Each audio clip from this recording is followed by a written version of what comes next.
Hey, this is H1. We're going to be running it back with another episode talking about chess knowledge, chess wisdom, chess understanding. And today we got a guest here. He has did got notes.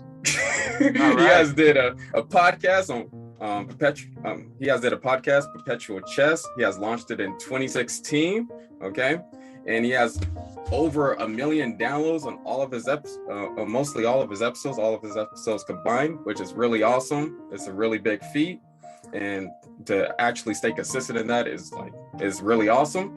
And he has interviewed authors, chess educators, and then plus Twitch streamers and YouTubers, just like I think he interviewed Vladimir Krebnik and Gotham Chess and Levi Rasman and Ben Feingold. Yeah. And that's so right. Go on. Yeah, there you go. Just trying to give you the perfect introduction like you always do in your videos, okay? And it's probably weird for you to be the guest too, so. Yeah, I've done it a few times. Thank you for the introduction. Yeah, my name is Ben Johnson, and yeah, happy to talk chess with another chess podcaster, Devon. Which secretly, listeners, I'm going to tell you guys that H1 also goes by Devon, so I'm gonna keep him off balance here. But anyway, happy to be on the show.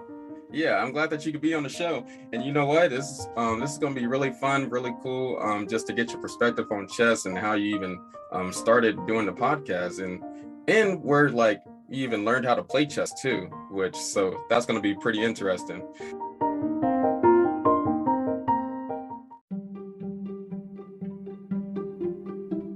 Going to be cool to interview Ben Johnson. Just for all of my audience to know, his name is Ben Johnson, who's over Perpetual Chess. So actually, let's just go through the first question. How did you even start playing chess, get into chess? What age did you start playing chess? And what experiences do you have, pretty much? Okay, so first thing listeners should know is I'm an old man. I'm 44 years of age, 2 kids. So I've been playing chess for a long time. I learned when I was 6. I grew up in Center City, Philadelphia. And my school, Masterman School, had what was just starting as a chess program then, but it became kind of a powerhouse. They won the National Scholastics a couple times. Program was getting started when I was there. So it just kind of piqued my interest. When I had learned how the pieces move when I was 6, and I loved chess right away, but I didn't know about the chess world until I was 12 when it was at my school. And that school, I was very lucky because we had other strong players, including Greg and Jennifer Shahadi, who are been friends of mine for, man, I'm old, 30 years now. I saw them today. So that's how it all started. And just, like a lot of people, I've loved chess ever since, but had periods of activity and inactivity in my adulthood. Oh, okay. What was the other activities that you did instead of chess? Yeah, so I went to college, graduated with a major in politics and Russian. And I thought maybe I was going to go to law school. So I worked at a law firm for a couple years. I'm trying to give the very short version so as not to put people to sleep. Anyway, feel comfortable to talk, and no problem. Okay. This is you. This is all you. All right. I'm going to do every detail. Here we go. Yeah. So I worked at a law firm for a couple years and then ended up teaching at this nonprofit called Chess in the Schools, in theory, while I was going to be applying to law school. But I ended up really enjoying teaching chess. And of course, I got to know some pretty accomplished people in the chess world in New York. I mean, I was roommates with Mike Klein, Funmaster Mike, for a while, and Elizabeth Spiegel, and a bunch of great folks from Chess in the School that showed me the ropes. And so I did that for a few years, and that kind of showed me that I didn't really want a corporate type job. But then I ended up playing poker. That was kind of during the poker boom days that, listeners might remember, especially in the 2000s, there was tons of poker on TV. And if you had a studious approach to games, as a lot of chess players do, you could make money without being a super genius. So me and a bunch of my chess player friends all did pretty well, I should say. And I played poker professionally for 7 years. Had some success, got to travel a bunch, played both online and at tournaments. And then I tried out trading stocks for a few years. That didn't go as well. So eventually as I was done with poker and then looking for something else, I kind of actually always knew that like I was happy when I was teaching chess and that I could go back to chess. So I went back to chess and started running scholastic programs. And it was around that time that I started the podcast, which was about 5 years ago. Man, that's really awesome. It seems like every chess player knows how to play poker. What I get It's from crazy. it. Yeah, especially from my generation, but even now, I mean, and it's a mixed bag. I mean, poker, it's it can be a blessing and a curse. It can enable one to carve their own path, but it's also you see it's not for everyone, and some people it has a negative effect on their lives. So just gotta treat it like a business, like everything else. Yeah, that's crazy, huh? Because I know Greg Shahadi is probably is related to Jennifer Shahadi, right? So yep, her older brother. Yeah, and I know he's Jennifer an international Shahadi. master. Right. Super great blitz player, and good guy. Right, and I know Jennifer Shahadi is a poker player, like a professional. Yeah, well, so was Greg. Greg and I were both professionals for a long time, and we were trying to convince Jen to get into it for years. It took her a while. I mean, she was like a few years younger, first of all, 2-time U.S. women's champion. So she had a lot going on. So it took her a while to warm up to it. But now she's like the most prominent by far of the three of us, both in the chess world and in the poker world. Man, so yeah, that's crazy. Yeah, I never really got into poker, but yeah, that seems pretty interesting to like move from chess to poker, then back to chess. And so you started.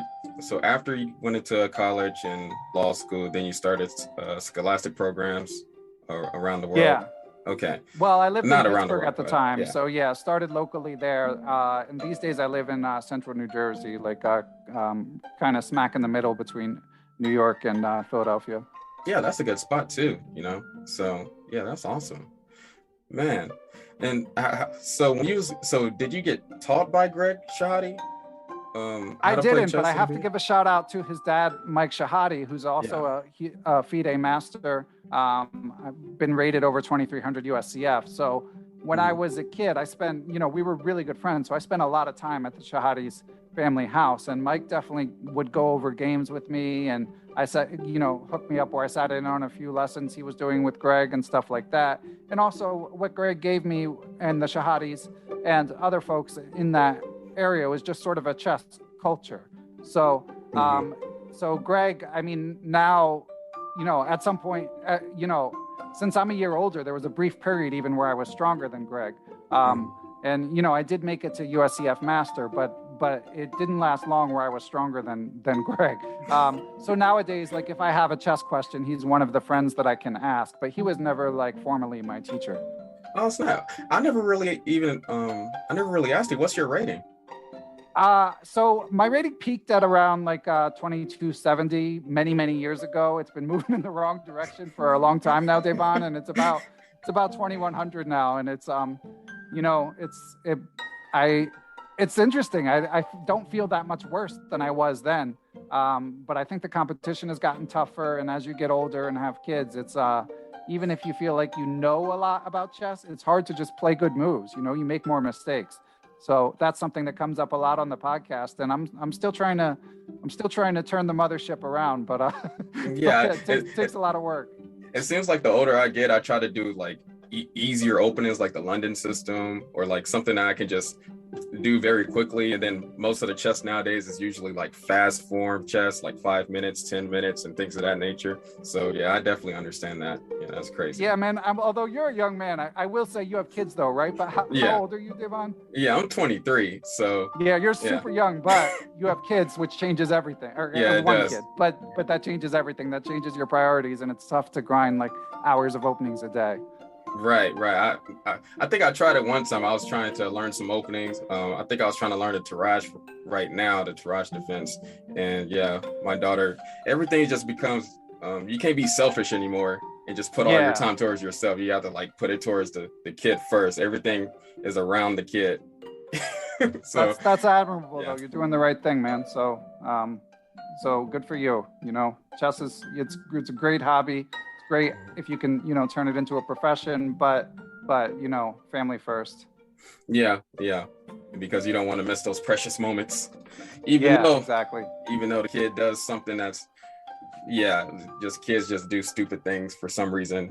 Like I remember one time my daughter, I was just laying on the couch just watching TV, and then like she just put her shirt over her face. She was like 15 months. She just put her shirt over her face, and then she just ran straight towards the TV stand. And Wow. there's nothing you can stop. You cannot stop that. You can't even prepare for something like that at all.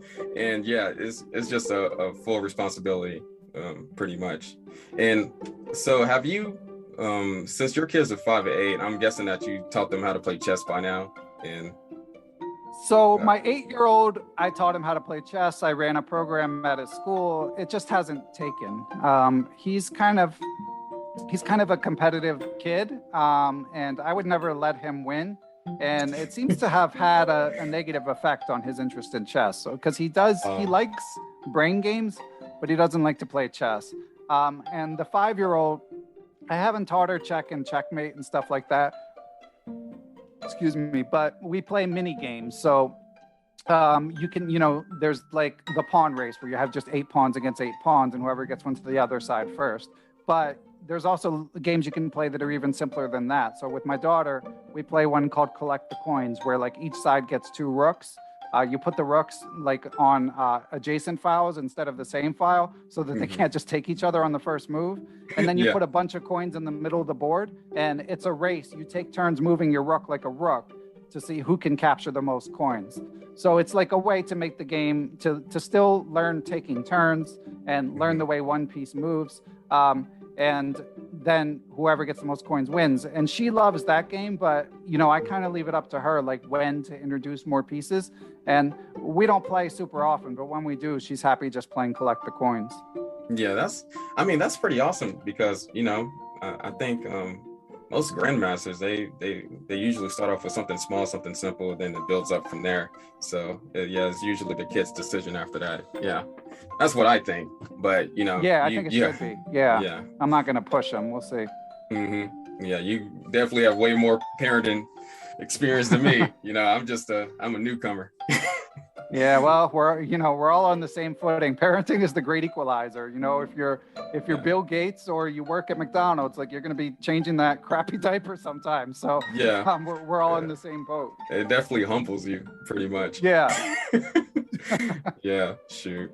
Okay, well, let's go on to so when you got into podcasting, I can see that you was like really interested in the chess world when you was training with basically the Shahadi family, and so that pretty much probably inspired you to like want to do podcasts and interview a lot of authors and YouTubers and things of that nature and chess educators, and to get in this world on chess a lot more, I'm guessing.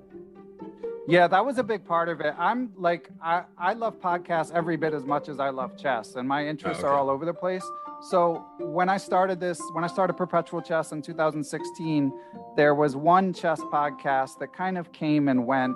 Shout out to Full English Breakfast, which was kind of like a chess news show that Ginger GM, Simon Williams, Lawrence Trent, who of course has announced some world championships, always an entertaining guy, and Macaulay Peterson, who's, nowadays he's a lawyer, but he's great technical skills and was the one who produced the show. They had a podcast, and that was it. And I was driving all around Pittsburgh to go to different schools and pick up my kids and all that stuff. And I just noticed that there were no chess podcasts. And, I'm not a grandmaster. I felt like me, a grandmaster or someone like that should be doing this.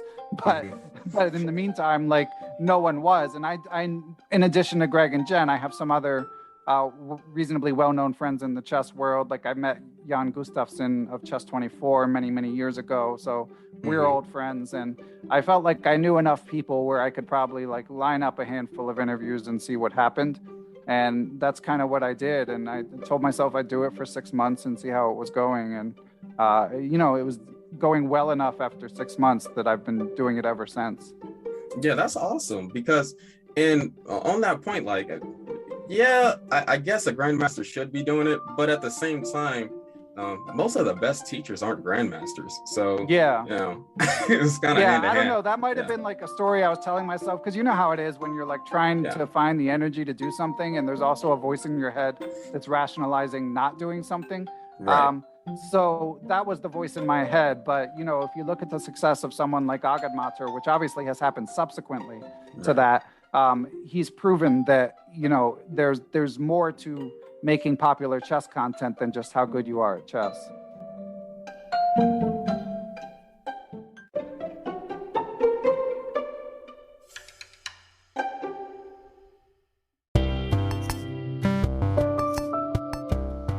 Hey, this is Chess Knowledge with H1, and the sponsor of today is Anchor. You know what? Have you ever wondered, man, I just want to talk, and I want people to listen to me, and I don't even know where to start? Well, H1 would suggest Anchor. First of all, it's free. They have their own creation tools so that you can record and edit your podcast right from your phone or computer. And now they have this new feature where you can add any song from Spotify directly to your episodes. And plus, one of my favorite features, Anchor will distribute your podcast for you so you can hear yourself on Spotify or Apple Podcasts or many more stations. And then, plus, you can make money from your podcast with no minimum listenership. Man, I almost messed that up. Okay. And then it makes everything simple for you since everything is in one place. So this is the thing. If you want to start your podcast right now, download the free Anchor app or go to anchor.fm to get it started. Anchor.fm to get started. Thank you for listening, guys. H1 out.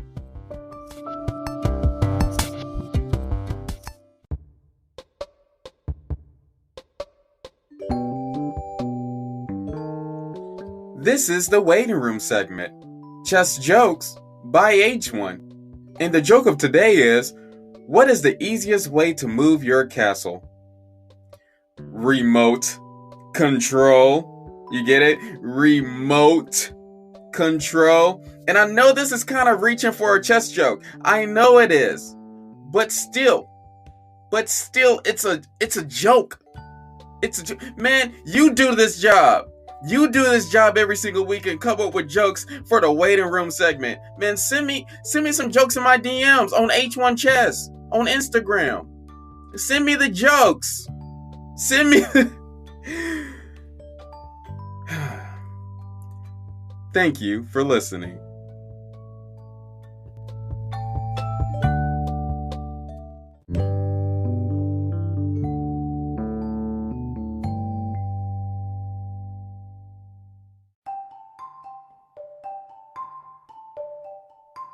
Right. I have a theory that I think it's mostly like a mindset thing. What do you think about that?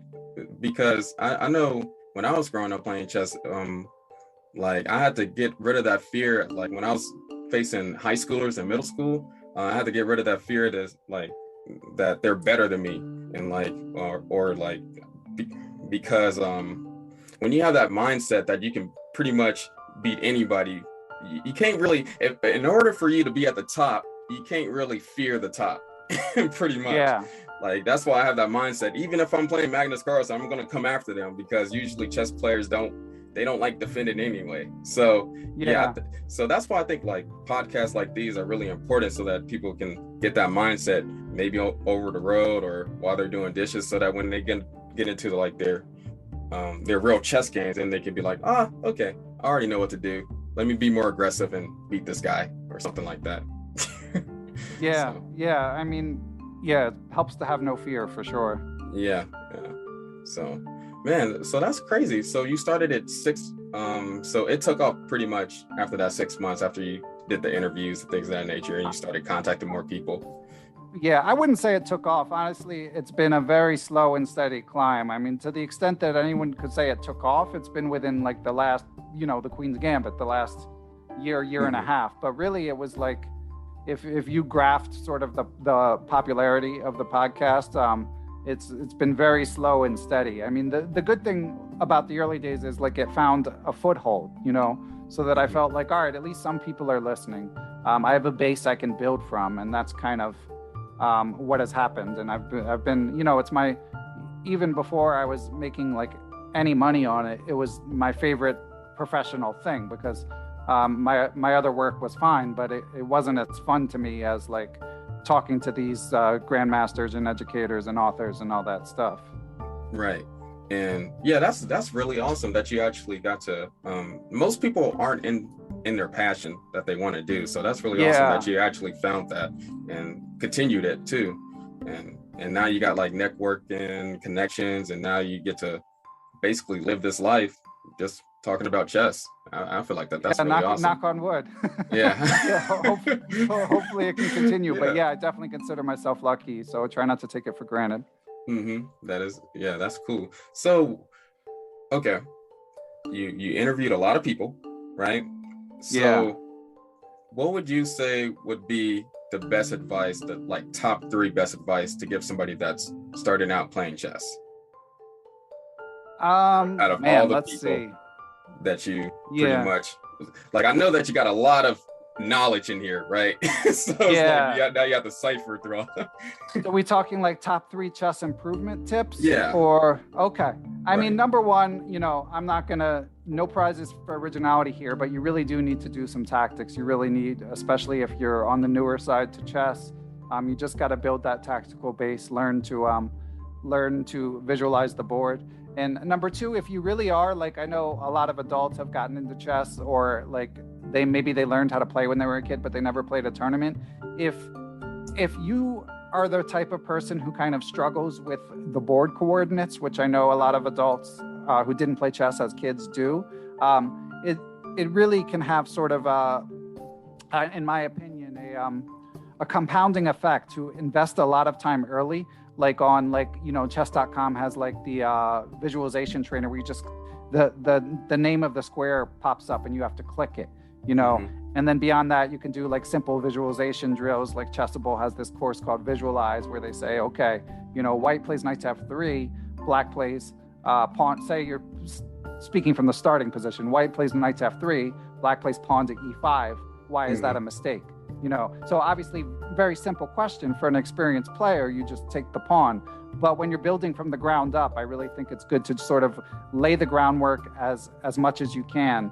And number 3, I really think if people are able to, it is beneficial to invest in a coach. These days, if you go to like the Lead Chess Coaches page or the chess.com coaches page, there's a million coaches, and there are lots of them overseas that have very reasonable rates. So I can get, especially with so much free information on the internet, I understand why people feel like they don't need them or feel like they shouldn't get them. But if you can afford $15 a week to get an overseas coach who's like rated over FIDE 2000, I really think it's a great accelerant in terms of like them providing direction to you. So I could go on for a long time, but that's 3 tips for everyone. Yeah. So yeah, having a coach is definitely an accelerant. You can learn everything online. It's just going to take a lot more time, since a coach targets actually your mistake, and like you got to fix that right now. Yeah. So yeah, and a coach can really look at that from an outside perspective. So yeah. I mean, they just save you so much time that it's worth it in the long run. Yeah. Do you feel like for you to I guess that's a silly question, but do you feel like for you to be really a really strong player, you pretty much have to have a coach nowadays? I mean, there's tons of the grandmasters. I mean, I don't know about tons, probably the minority, but there are self-taught grandmasters out there. It's not like you can't do it, but I think especially if you're already an adult, I think that's where like you really have to value your time. And that's why I think it can be worthwhile. But, I understand that it costs money. So there's workarounds, like with everything else. There's chess discords. You can catch a Twitch streamer who doesn't have a lot of people watching and just start peppering them with questions. So there is stuff you can do, but certainly, I mean, so much of chess improvement came from sort of your network and sort of absorbing the culture.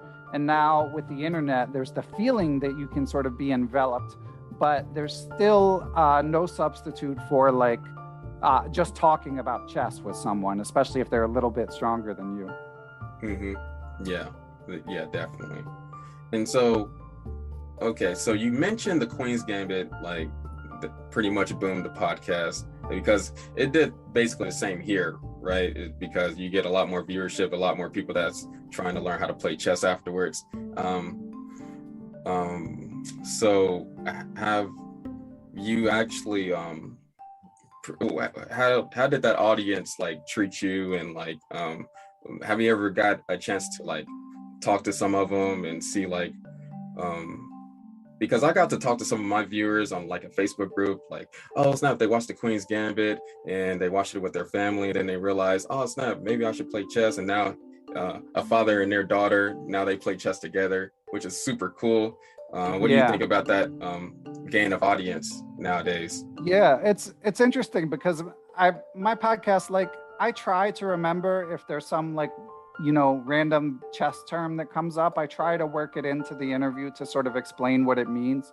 But I can't lie, like, I don't envision Perpetual Chess as like a straight up entry level podcast. I mean, I'm often interviewing people who spent their lives immersed in the game.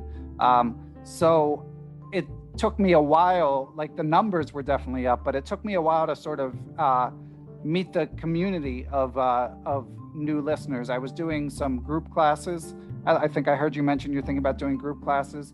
I was doing that for a while, and that really helped me understand sort of the perspective of someone who's, you know, smart person, captivated by chess, but not a lot of experience. And I love interfacing with people like that. I mean, I love talking chess with them, but it definitely like it took a while to filter sort of from like, hey, more people are listening, to like who the people are and sort of how to manage the programming, as it were, like try to make it a bit more accessible at times. Yeah, I can see.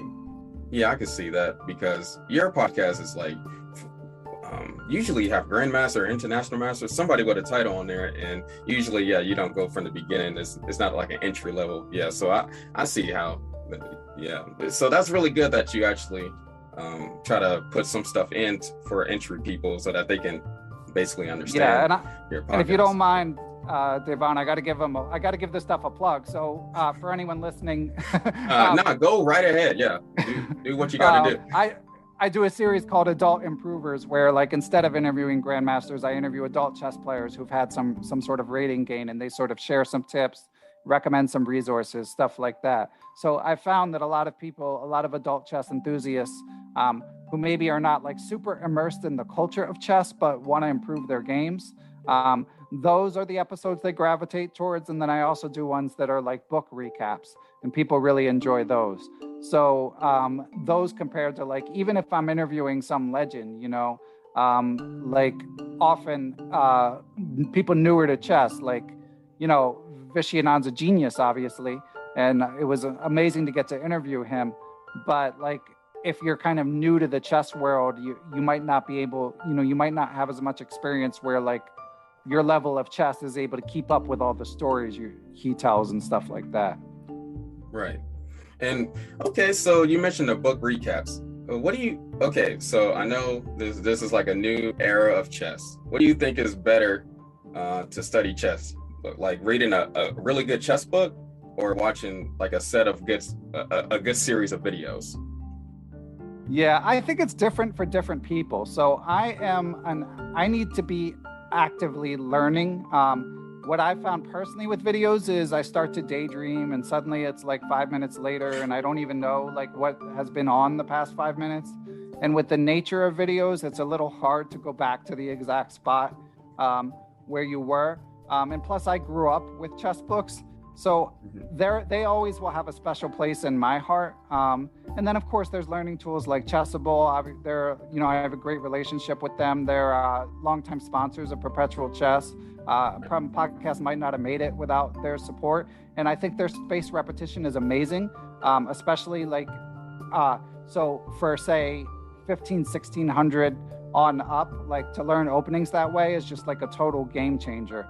And if you're below that level, I think their tactics courses are like an amazing resource because first of all, it's very user-friendly presentation. And second of all, like the fact that you're able to repeat the patterns, which I know not everyone thinks is like a great, I would say the jury's still out on like repeating tactical patterns as opposed to trying to learn new ones.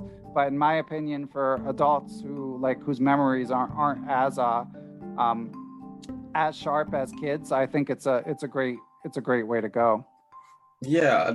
So when I started out playing chess, I had this old chess book. It was called Chess Wisdom, by Eric. I forgot the name. I forgot his last name, but it was Chess Schiller? Yeah, okay. Yeah, that one. Yeah. And that's what I pretty much studied to like get past the 1,000 rating, pretty much just to get the simple basic openings, and it pretty much had everything in one book. And so, and YouTube wasn't that big just like a decade ago. There's not that many there was probably some people that was coaching on YouTube, but it wasn't really exciting. And plus I kind of had that same experience where I would just go to sleep, and I was a kid and I was hyperactive and I was like, this isn't working. I'll just read this book or play on my PlayStation 2. And I had so I had Chessmaster on PlayStation 2, so that was pretty entertaining too. Nice. So I talked about that in my first episode, how I learned how to play chess. But yeah, that's pretty interesting. One other thing I wanted to talk about. So you're 2100 right now. Did you ever go through like a stage where you was at one rating for like a long time and you didn't know why you wasn't improving? Because that stage of mine was like 1600, right? Where I was like, why can't I pass 1600? Why is it such a hard rating to pass? Everybody above 1600 just seems way harder than below it.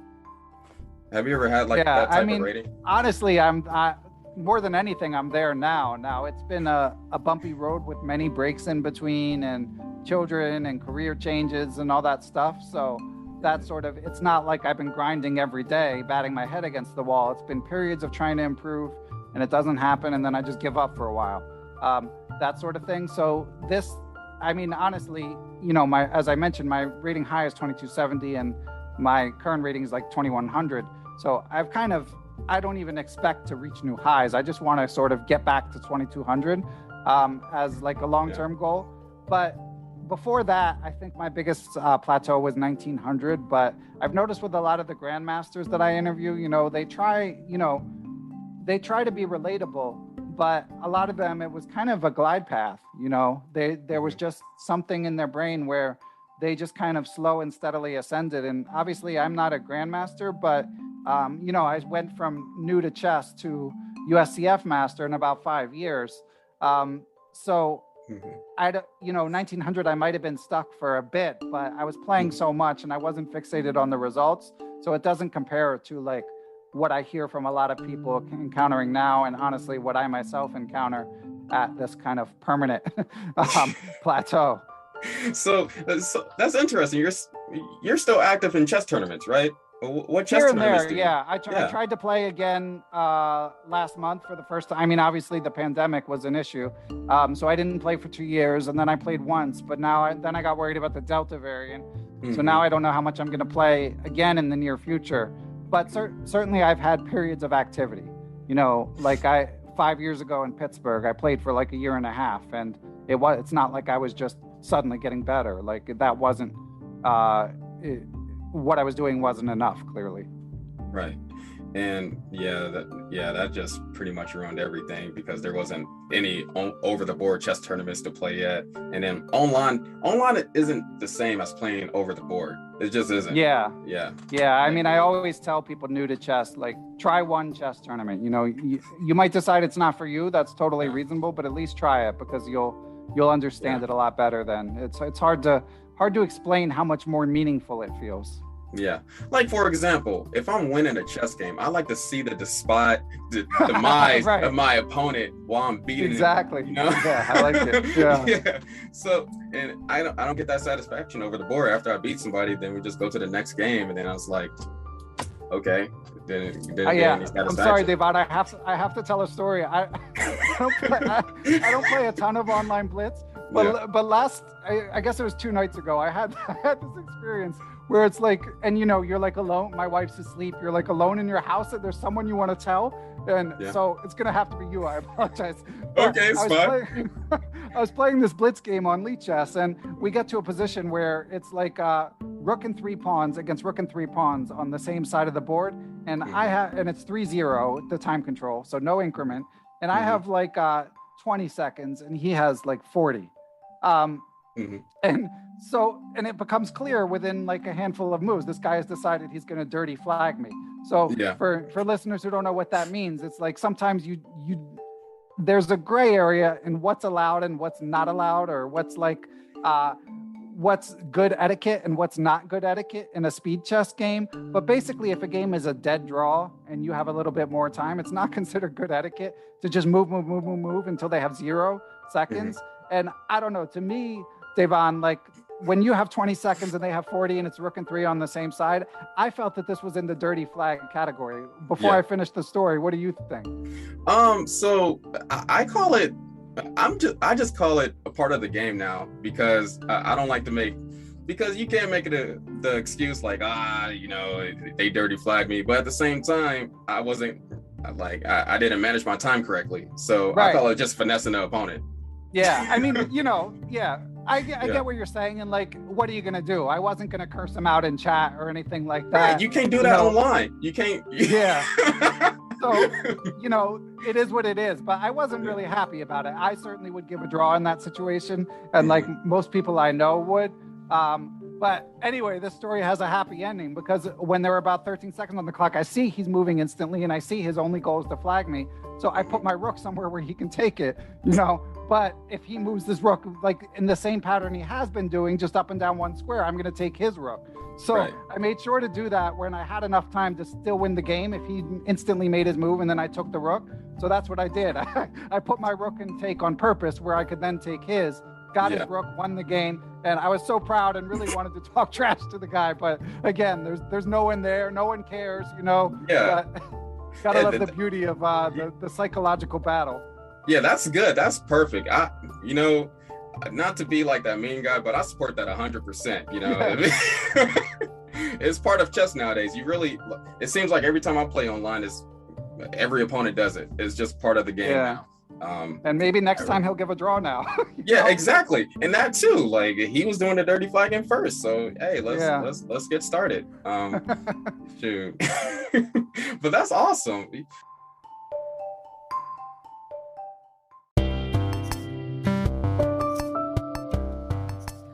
This is the waiting room segment. Chess quotes by H1. And the quote of today is, man, the Chess Perpetual podcast, it's pretty cool. It's pretty cool. Thank you for listening.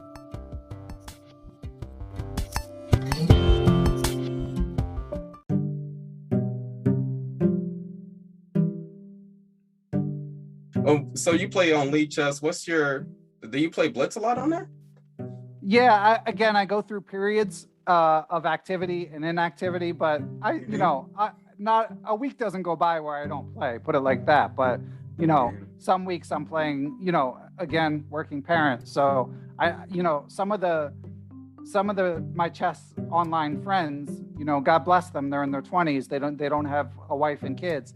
And I see them just spending hours a day on chess. And for me, it's not like that.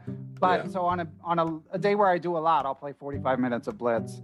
And then days go by where I don't play. But I would say I probably average like a game or two a day, something like that. So hey, that's really good. The most another irritating thing about online chess is that if you don't have good internet, it just makes everything just a lot worse.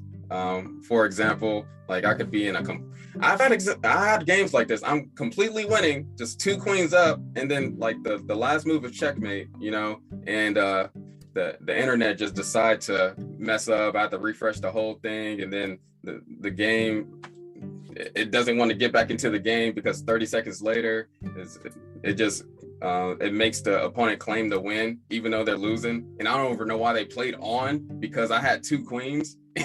Right. It's crazy.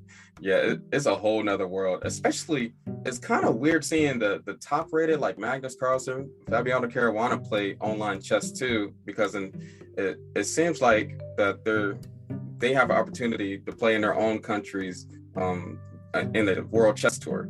So that's pretty interesting. What do you think about that? Yeah, I mean, I love that. That really shows that Magnus has the love, because he'll have these all-night bullet sessions, just like out of the blue, like just 6-hour session against Naroditsky or Penguin GM or whatever. Yeah. Like Fabiano seems to keep a lower profile, and of course he's not known as like a blitz and bullet specialist the way that Magnus is. But I love it. I mean, I love to see the guys who are in it for the love of the game. Obviously they've had great success too, but like people who just can't get enough, and for no prize money, we'll still have these epic sessions. Yeah, I usually like seeing Hikaru Nakamura play his games, even though you can never get used to that. He is a wizard, man. He is amazing. I mean, what can you say? Yeah, I don't know how he does it. I know he's spent a lot of years doing it, but still, it just amazes me. And it's also like he's not slowing down. He's not as young as he used to be, and he's just as amazing at blitz and bullet.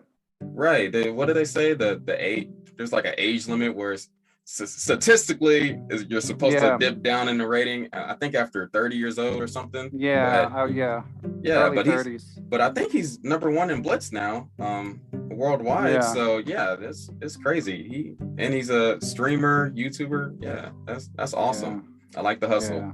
He's crushing it. Yeah. Yeah, for real. Okay, well, I got a fun segment for us to do. Okay. We got a would you rather questions so that everybody can get your personality, get a little bit more about you. So I found these online in different forums, and I thought they was hilarious. So okay, here we go. Here we go. Number 1, would you rather lose 3 games in a row or stalemate in a winning position? Are we talking classical chess or blitz? I know they don't specify, but. Well, let's just do all 3 of them. Let's just do both of them. Okay. I mean, for classical chess, you've got to fixate on it so long that I would rather just have one screw up. I would rather just stalemate a winning position. Because if I lose 3 in a row, then it's like the kind of agony compounds, For blitz, it's probably the same, but I don't stress too much about blitz, honestly. So I wouldn't really care either way with blitz, unless they were trying to dirty flag me. Yeah, my experience, my worst losses was losing a winning game. I mean, stalemating a winning game. I would just take the 3 losses. I don't care. Okay. Yeah, I would just take the 3 losses, because I would psychologically just be ruined after that, and just be like, wow. Let's say I was facing somebody big, like let me see, Susan Polgar, and I'm like, wow, I was winning and I still made it. That's just super embarrassing to me, and I could never live that down. So I would just I would take the 3 losses, no doubt. Okay, the next one, would you rather they said, would you rather play a chess game without all your pawns or without your queen? Pawns are the soul of chess, man. Gotta have the pawns. Yeah. You can always get a queen. So I gotta have my pawns. That makes a lot of sense. But you only get that one true queen, though. Well, they all look the same. Wow.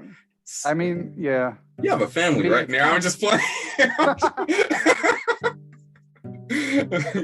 Never mind. Yeah, okay. I get that. Yeah, the pawns, you can just get different queens based on the game, not real life. Okay. Yeah. That's separate. Yeah. Okay. Next one. Would you rather play D4 your whole life or E4 your whole life? I've been an E4 player, but now that I'm an old man, I'm in the process of switching. But I have to keep it real, like E4 is closer to my heart. Yeah. I don't know. I'm already a D4 player. I love playing a Catalan, so I would just have to go with man, D4. the Catalan's a nice opening. Yeah, it's good. Yeah, but it's like a favorite song from when you're a kid or something. You got to go with the one that you remember from your formative years. That is true. I think every kid, like whoever started playing chess, they always played E4. I think in every tournament, every kid E4 in the Gucci piano. Except now when you got coaches teaching kids the London, but back in our day that didn't happen. It didn't, not at all. Yeah, exactly. It was, and then you can actually do the Roy Lopez and things of that nature. Yeah. And these kids nowadays is playing Sicilians against me. I'm like, what's going on? Why are you playing a dragon at me? You're only like 6 years old. Okay. Right. One more. So would you rather get checkmated or resign? Have you heard this thing where people say it's like classy to allow your opponent to checkmate you, like, in certain positions, and especially now with newer chess fans who sometimes win a like grandmaster game, sometimes when there's a resignation, people are like, what? Like, I don't even see what's going on in this position. Mm-hmm. So, I mean, there's something classy about getting checkmated. I'd say it's okay to get checkmated. I don't know. I would disagree with you on that one. Maybe, but I play more online, where I think online I'm like, you know what? They're one move away from checkmate. I'm not gonna let them get that satisfaction. And I'm not gonna lie. I just resign and just go on with the next game. Maybe, and then plus, let me see. In a real tournaments, I was taught when I was playing chess at a really young age to play throughout the game and just get checkmated and whatever. But as I got older, I don't like to be psychologically broke down, especially in a classical game, which I already know that they're winning, and I'm not going to play another hour just to defend this losing position. I should clarify. I was thinking more of like if they have some nice combination, like if they play a mating sequence where like they're checkmating you or 4-4 or whatever, and at some point you see it's coming, then it can be nice to let them play the checkmate. But I'm not one of these guys that's like, shout out to Jonathan Corbla, an old friend of mine, who like famously talks about how he never ever resigns and like, tortures his opponents by like making them play these positions where they're up like a rook and a knight, and how many stalemates he's gotten from doing that. That's not me. So I should clarify that. But you don't want to be like, okay, let's say that they did have a combination, right? And let's just say that you dislike the chess player, just a little bit.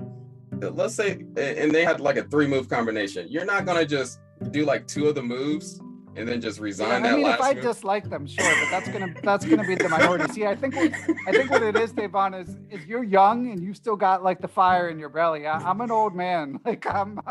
I think part of the reason I'm not as strong as I used to be is like it doesn't quite mean as much to me, and I think that hurts my game, honestly. And it's hard to get that back, So I think that's part of why you're like I want to see them suffer, and I'm like, well, I used to want to see them suffer. now I don't really care. I was only like this because my brother, he was very harsh on me. Right. He was the one that throughout my whole first year, I was playing him and I'll lose every single game to him. And every time like he would snatch pieces, he was one of those players where every time he snatched my queen, it was like a really loud clink sound. It was very embarrassing. So and then I played in libraries with like trash talkers and things of that nature. So that's where the spirit comes from. be more aggressive. So I'm not just devious in real life, just to make that clear. I'm just very competitive. Very competitive. Understandable. But other than that, how much effort would it be to get Magnus Carlsen on your podcast one of these days? I get asked that a lot. I mean, he owns Chessable, Aim Chess too. Shout out to Aim Chess. It's awesome that they're sponsoring you, man. They're a great company and they do great work. I love their algorithms. I love to go through them after my blitz sessions. But I think it will happen someday, dare I say. I mean, unless he like stops doing interviews, I've interviewed his head trainer, Peter Hein Nielsen. I've interviewed Jan Gustafsson. He's a friend of mine, and he's, been on Carlson's team. Some of his companies sponsor my show. So knock on wood, fingers crossed. I'm hopeful that it'll happen someday. But I've also mentioned before, like, obviously that would be like a huge, like, thrill of a lifetime for me. But Magnus does a lot of interviews, so it would be a more gratification for me and, for my longtime listeners and stuff like that. But it's not like we don't get to hear what he has to say. But anyway, it would be amazing. Magnus, holler at your boy. I'm available. I think that would be awesome. I could see one of these days you'll get there if we just keep on pushing it. Yeah. Honestly, you know what, Devon? I've never asked him. Like, there are some high-profile players who I've been like, all right, you know what? They have a course coming out or whatever. Like, it's time. I'm gonna, if they have a website, I'm gonna go through their website. If it's someone I know, if there's someone I know that knows them, I'm gonna reach out through that person, sort of thing, and I'll be like, it's time. But with Magnus, I've actually never technically tried. I just figure at some point, hopefully he'll be aware of the podcast and then he'll just sort of like reach down and choose me. But maybe if I see a big project, I'll try sometime. I mean, certainly there's other high profile players that I haven't been able to get, and I have tried. So, but anyway, Magnus, anytime. Yeah, I think that would be really awesome. Yeah, shoot, man, it's just amazing. So, how hard was it to be consistent for 5 years to do your podcast? Like, because that's a long time to be consistent doing it weekly. And I've been watching your podcast episodes like on YouTube not every single week, but I get the big ones. And yeah, I can see all the hard work, the effort that you put into it. So is it really hard to be like really consistent, especially in that business? Thank you, first of all. Yeah, I mean, it was harder in the early days. It was harder when, I felt like there weren't that many people listening. And let's be real. I mean, when you're not making money, that's the hardest time, because you really have to make time for it. I had young kids, a lot of demands with my wife. And then you say, oh, I'm going to go do this thing, that I'm not making any money doing. So once I started to have some success, I mean, I love doing it. It's my favorite thing. I always read, if the person I'm interviewing has written a book, I always read it. I love reading chess books. Like, the fact that I can consider that part of my job is just like such a dream. And like, if it's a YouTuber, digging into their content, trying to figure out why they're popular, trying to come up with questions that they haven't been asked, 50 times. So, I mean, there's one or two aspects of it I could take or leave, but like 90% of it is just like an absolute dream job. So again, I try not to take that for granted, and I try to devote everything I can to it. So again, once I felt like I had a little bit of traction, it hasn't been hard for me to be consistent. I mean, of course you do, Devon, have to be a little, you have to be mindful about like sequencing of episodes, especially because mine's like an interview show. So I had to learn to sort of record, a couple weeks in advance, so that if someone bails on you or you have some technical issue, like, you have time to sort of find your footing. Because I do find that people like to have something part of their routine. They like to know when something's coming. And they like to know that, like, if they decide to support you, like, I know you have a Patreon page, they like to know that, like, you're not going to like just disappear, after they start to support you. So, but yeah, I mean, the more success you have, the easier it gets. It becomes sort of like a virtuous cycle. And I've been lucky that again, knock on wood, but that's kind of been the direction in the past couple of years. Yeah, that's really good. And you know what? I've looked in your YouTube comments, and like one of the always like the main ones, I see the comment, man, this podcast is so underrated. Oh, thanks. Yeah, I have to tell you, I have a kind of a strange relationship with YouTube because, probably 95% of the people who listen on podcast apps. So, and YouTube, as you've probably seen, there's no video. I mean, I'm doing a new podcast with Chessable called How to Chess, where we do, where we often have video as well. But with Perpetual Chess, even if like I'm looking at you now on Zoom, you know, even though we're looking at each other online when we film, I never released the video. So so I was a little surprised when people started asking me to even post it on YouTube. Because I was like, to me, it's not the most natural. Like, the reason I got into podcasts is because I was driving all over the place and looking for a way to entertain myself and doing a lot of chores around the house, doing the dishes, cooking dinner, whatever. And it's a great companion for stuff like that. YouTube to me is something that requires more engagement more often than not. So because of all that, and because YouTube, I have to do a bit of extra work because I have to make the sort of video rendering, and I can't do that until the podcast is already out. So it's always the last place to get it. And something about YouTube commenters, they've mostly been nice to me, but still, like, you get more snarky comments. You have to delete all the stupid porn, spam chat stuff. I hate so that. YouTube has not been my favorite, I have to say. But I mean, obviously, anyone who listens on whatever platform, I appreciate you. So I don't want to go too far down the anti-YouTube road. Right. And so, you know, I just want to let everybody know that, like, Perpetual Chess, the podcast, is on, and you can correct me too, but I've seen that it's on YouTube, Spotify, Apple Podcasts. Is that your main ones that it's on? I mean, these days I can't even keep track of all the podcast apps. You know, someone will be like, "Are you on Podbean?" And I'm like, "What's a Podbean?" You know, but I'll try to find out. And like every once in a while, you have to like jump through some new hoop to get on some new app. But basically, I think it's on like every major podcast app. Like it should be streamlined at this point. And you know, if anyone listening looks on somewhere and it's not there, like I do want to know, and I will get it on there. So, you know, don't want people to have to jump through hoops to consume your content, you know? Right. And then each platform is basically a whole set of new people that I've noticed this past year. So I definitely understand that. Yeah, and I know you've got a lot of balls in the fire. You know, you're doing Twitch, YouTube, and the podcast as like basically separate things, right?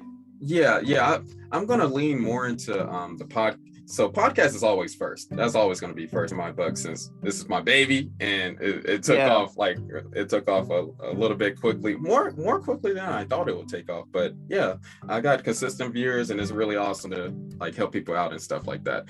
And then more on YouTube too. But Twitch is really hard. I'm not gonna lie, man. You're it's competing really with freaking Hikaru and Eric Rosen and these guys. Like, they're so good at it. And like someone awesome's always on. You know, it's tough.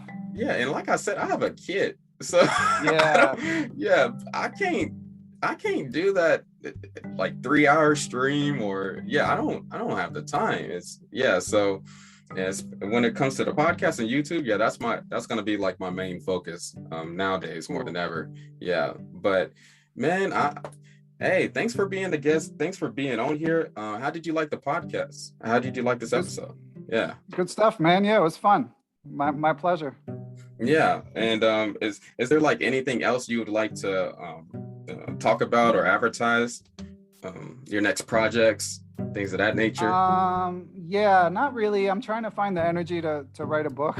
But it's so far I have 0 words written, so not much to say about that. Yeah, I mean, listeners, if you're interested in checking out my work, I basically just do podcasts and that's it. The Perpetual Chess podcast is kind of like the flagship, and as we discussed, interviewed Vishy Anand and Gotham Chess a couple times, and Naroditsky, and check out the Adult Improver interviews if you're out there grinding, trying to improve at chess. So yeah, check it out, subscribe. Actually, subscribe even if you don't check it out. That's a very important tip. And I also have a new project with Chessable called How to Chess, which is the idea is it's only it's a 10 to 15 minutes per week, and it's about a specific chess improvement topic. So Perpetual Chess, I know it's a big time investment. We're talking often over an hour per week. And I know some people have short commutes, and some people might be more interested in working on their own games than about like hearing grandmaster tales and stuff like that. So it's kind of like different approach, but I still have good guests sharing good tips. So yeah, check those out and support Davon, man. It's good. I know that you got a lot going on in your life, man. I know you got a young daughter. You're working a lot and grinding hard on this content on the side. So I definitely wish you luck and commend you for putting it out there, Davon.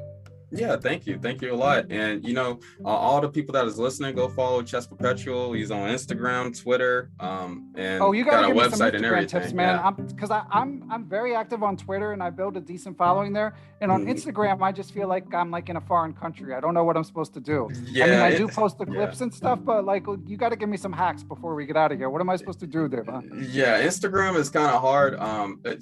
We're in this new space now where reels are taking off. Just short videos. And Instagram is going. It's rumored.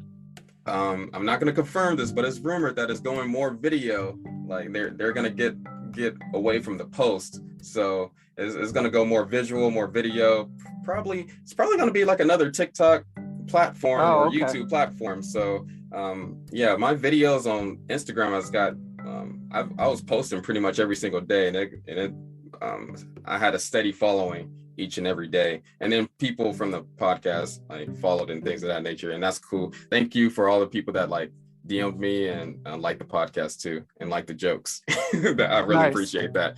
And so yeah, Instagram is just a whole nother beast. So it's a whole more nother reels, you're saying? Because I mostly just post pictures. I mean clips. I post clips from the podcast, but I don't do any stories really. I guess I got to get on that.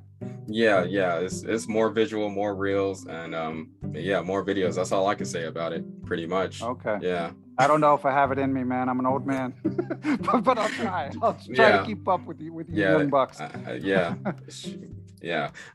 And you know what? I'll say that for later. But anyway, thank you for thank you for joining the Chess Knowledge with H1 podcast. I really appreciate it, and hopefully y'all enjoyed this. If you did enjoy it on the Apple Podcast, please leave a good review, because this is going to be on the season 5 of chess of the chess podcast of Chess Knowledge with H1 podcast. And you know what? I bring every week chess knowledge, chess wisdom, chess understanding, always. So thank you for all the supporters. Thank you for everybody who has been with me since the beginning, and the people who are joining right now. And yeah, peace out. And all right, good night, everyone. Thanks. Yeah, I'll see you later. And maybe Ben, maybe another time you'll come. And you're invited on the podcast whenever you want. Yeah. I didn't flunk out. That's good news. All right, sounds good. Oh no, you definitely got an F there. I'm just playing. Okay. Peace out. Bye.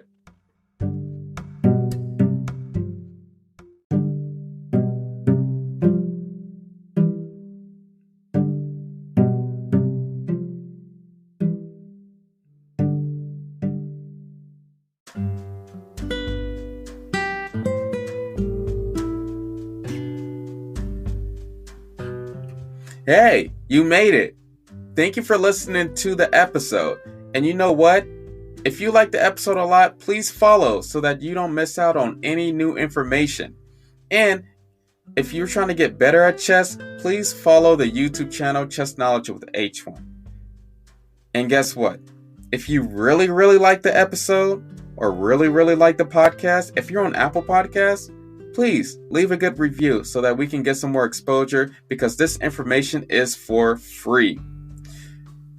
Thank you, and I will see you on the next episode. Peace.